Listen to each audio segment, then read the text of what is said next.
En la ciudad de Buenos Aires, el turno de medianoche empieza a las 11 de la noche y termina a las 6 de la mañana. Es el turno que casi nadie quiere. El de las avenidas vacías. El de los semáforos parpadeando en amarillo. El de los pasajeros que no quieren llegar a casa. Durante 25 años, un hombre manejó ese turno. Lo llamaban Don Esteban. Salía cada noche de un garaje sobre la calle Corrientes, a la altura de 11. Subía al coche con un termo de mate, una radio chica que sintonizaba Radio Continental, y un cuaderno tapa dura color verde que apoyaba en el asiento del acompañante. Los porteros de los hoteles del centro lo conocían. Los meseros del bodegón de Constitución le guardaban un café. Las enfermeras del Hospital Argerich, que salían a las 5 de la madrugada, lo llamaban por su nombre y le pedían que esperara. Don Esteban siempre esperaba. Lo que ninguno de ellos sabía es que cada madrugada, al devolver el coche al garaje, Don Esteban subía a un cuartito de 3x2 sobre el techo del galpón, abría su cuaderno verde, y escribía hasta que la primera luz entraba por la claraboya. Lo que escribía cruzaba el Río de la Plata todas las semanas.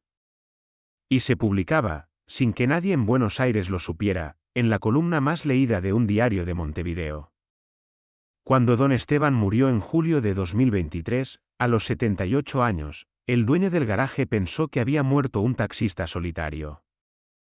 Lo que un periodista uruguayo descubrió 2 meses después hizo que la noticia saliera en la portada de 3 diarios y obligó a una familia rosarina a aceptar que el hijo que enterraron en 1976 nunca había estado muerto. Esteban Quiroga nació en 1945, en Rosario, provincia de Santa Fe. Su padre era ferroviario. Su madre, maestra de escuela primaria. Esteban era el mayor de 3 hermanos. Y desde los 9 años quiso ser una sola cosa, periodista. A los 14, escribía notas para el boletín del club de barrio. A los 17, le publicaron su primera nota pagada en un diario de Rosario. Era una crónica sobre el último colectivero del 102 que terminaba turno a las 4 de la mañana. Esa nota tenía algo raro. No hablaba de horarios, ni de tarifas, ni de números. Hablaba de los pasajeros. De la mujer que subía con la cara mojada. Del hombre que se bajaba siempre en la misma esquina sin que nadie lo esperara. Del muchacho que dormía contra la ventana con la frente apoyada en el vidrio. Esa fue su forma de mirar el mundo. Y nunca la perdió. En 1968, con 23 años, Esteban se mudó a Buenos Aires. Empezó como cadete en un diario. A los 2 años escribía crónicas urbanas. A los 5, era columnista titular. Su columna se llamaba El revés de la noche. Salía los domingos.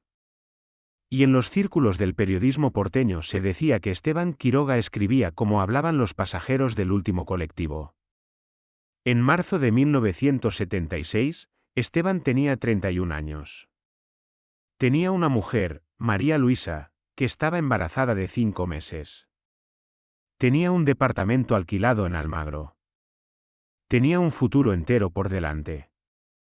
El 29 de marzo de 1976, 6 días después del golpe de Estado, alguien tocó el timbre del departamento de Almagro a las 3 de la madrugada. Esteban no estaba.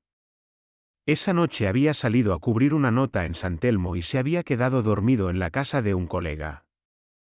Por casualidad. Por suerte.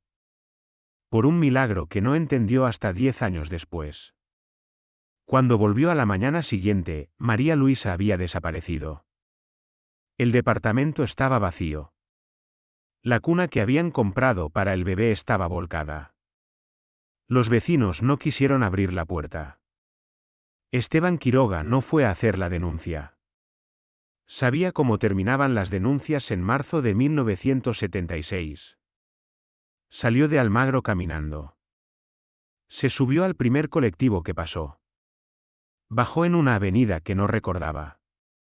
Y entendió, mientras miraba su propio reflejo en una vidriera de la calle Corrientes, que Esteban Quiroga, a partir de esa mañana, no podía existir más. Esteban se escondió 3 semanas en la trastienda de una imprenta de la calle Sarmiento. El dueño de la imprenta, un anarquista español de 70 años llamado Salvador Aldao, había emigrado a Buenos Aires en 1939 escapando de Franco. Salvador no le hizo preguntas. Le dio un colchón, una manta, 2 comidas al día, y una sola condición. Cuando salgas, no te llames más Esteban Quiroga.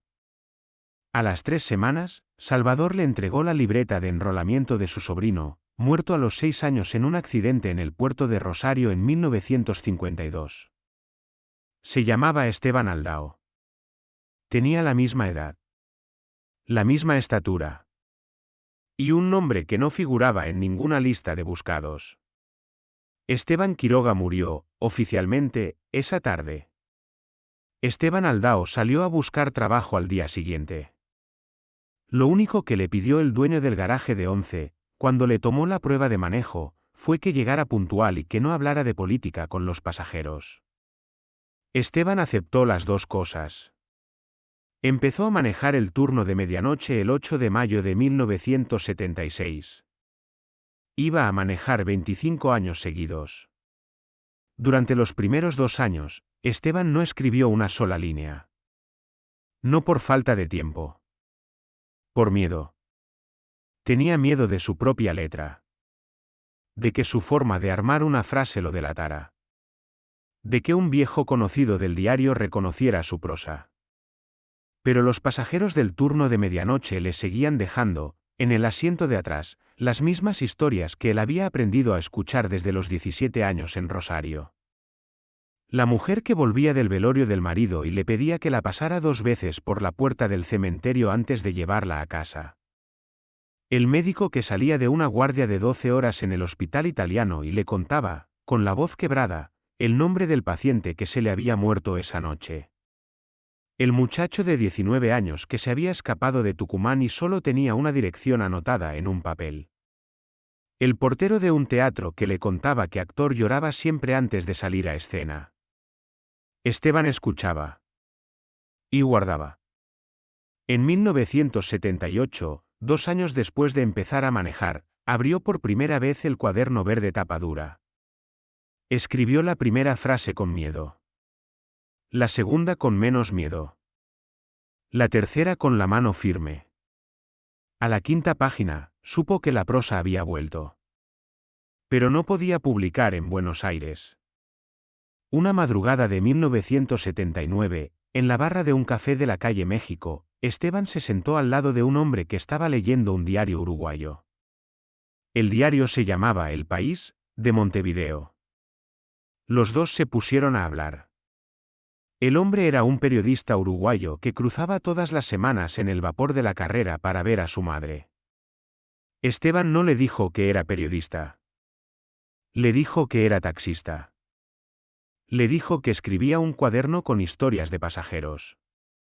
Le preguntó si pensaba que eso le podía interesar a alguien del otro lado. El uruguayo le pidió que le mandara 2 crónicas. Esteban las escribió esa misma semana. Las firmó con un nombre que se le ocurrió mirando el cartel de un negocio de la calle Almeida en el barrio de Pocitos, donde había estado de vacaciones a los 12 años. Tomás Almeida.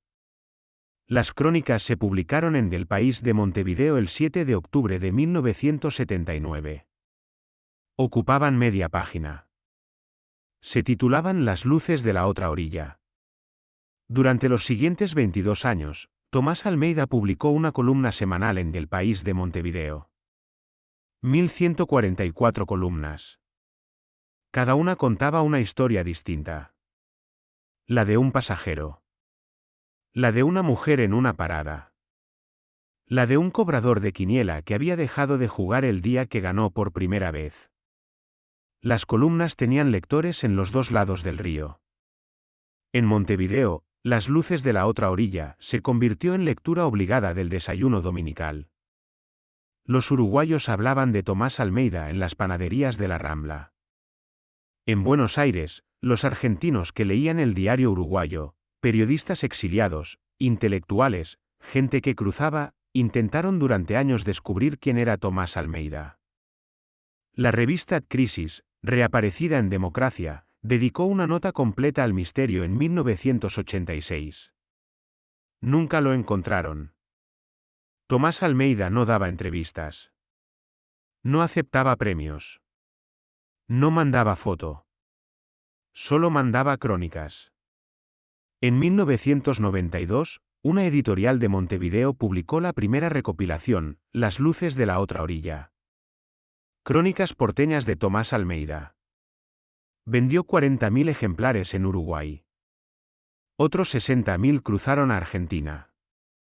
En 1998, la segunda recopilación ganó el Premio Bartolomé Hidalgo, el galardón literario uruguayo más importante. Esteban Aldao, taxista, leyó la noticia en la radio mientras esperaba a un pasajero en la puerta del Aeropuerto Internacional de Ezeiza. Apagó la radio. Manejó hasta la próxima llamada. No le contó a nadie. En 2003, después de un infarto leve que le pasó manejando, Esteban dejó el taxi. Tenía 58 años. 25 años en el turno de medianoche. Compró un departamento chico en Boedo con los ahorros de toda la vida y los derechos de autor que había ido cobrando bajo el nombre de Tomás Almeida en una cuenta de Montevideo. Siguió escribiendo 20 años más. Publicó 4 novelas firmadas como Tomás Almeida. Una sola, El último vapor, se tradujo a 12 idiomas. Nunca volvió a Rosario.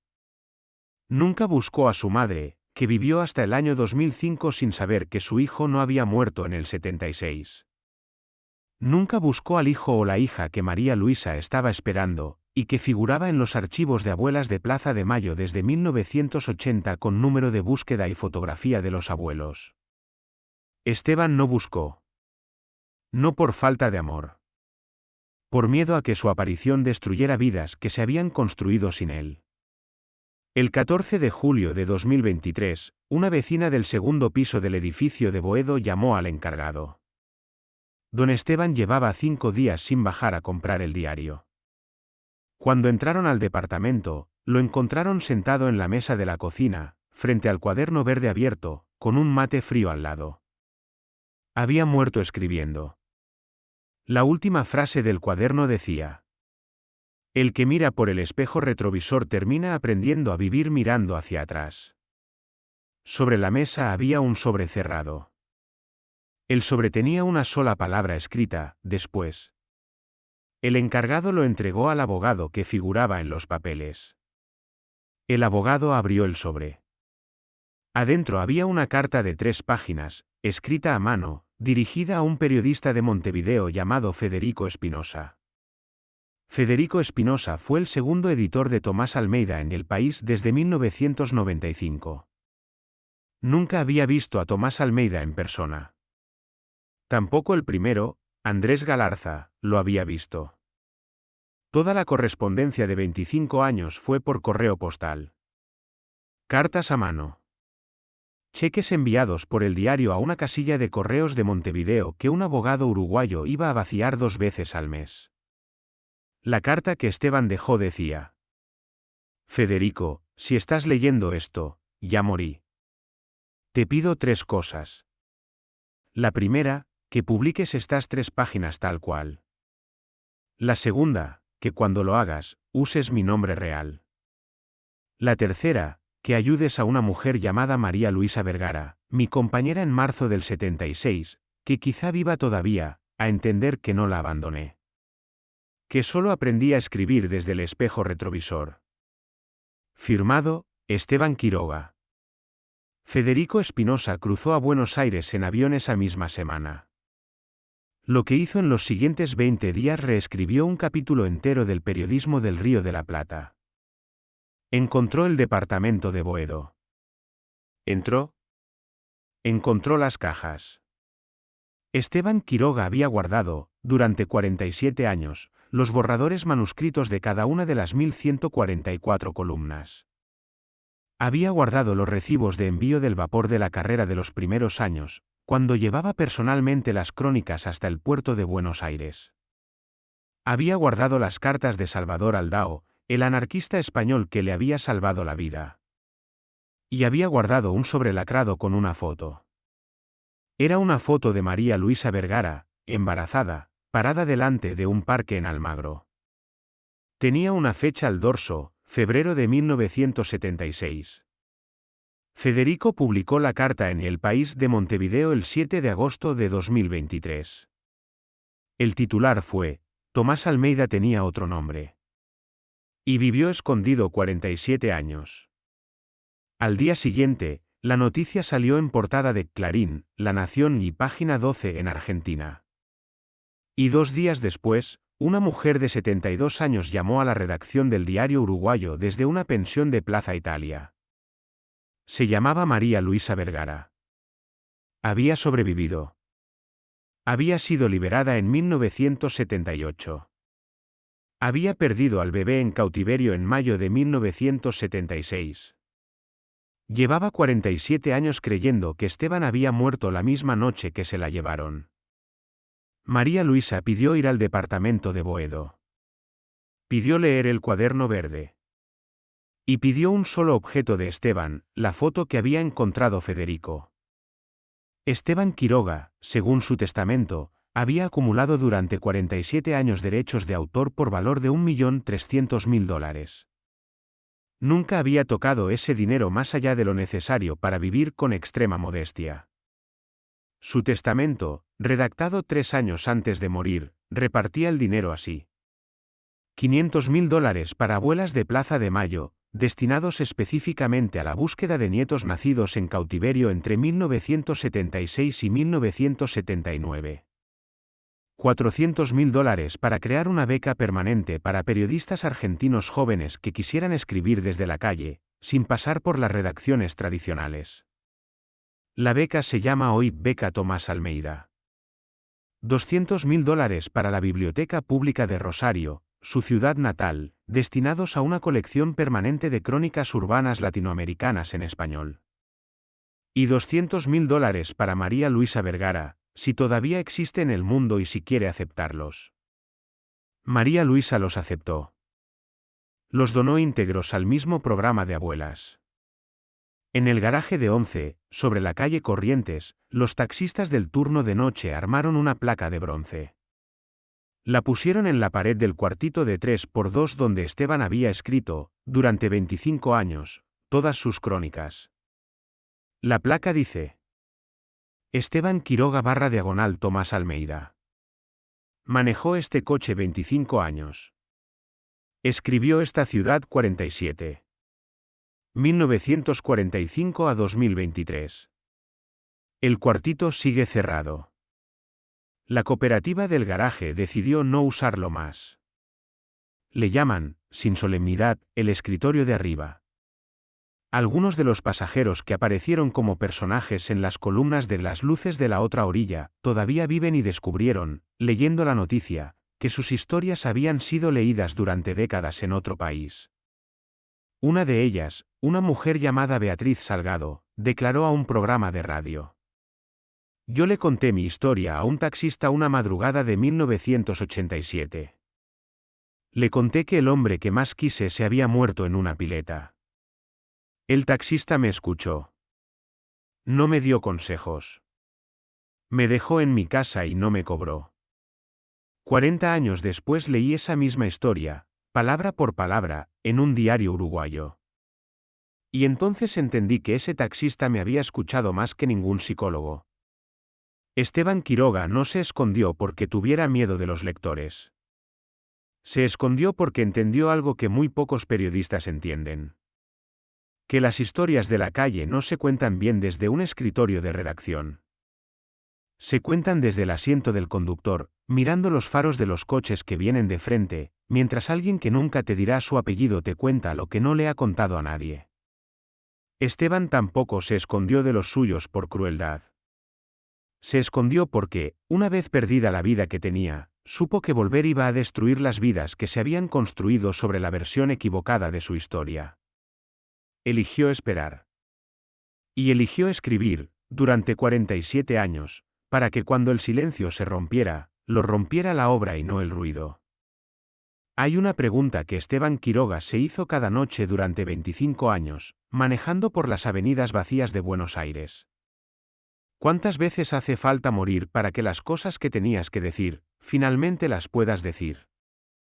Si esta historia te recordó a alguien que escribió, cantó, dibujó o creó algo bajo otro nombre porque el suyo le pesaba demasiado, compártela.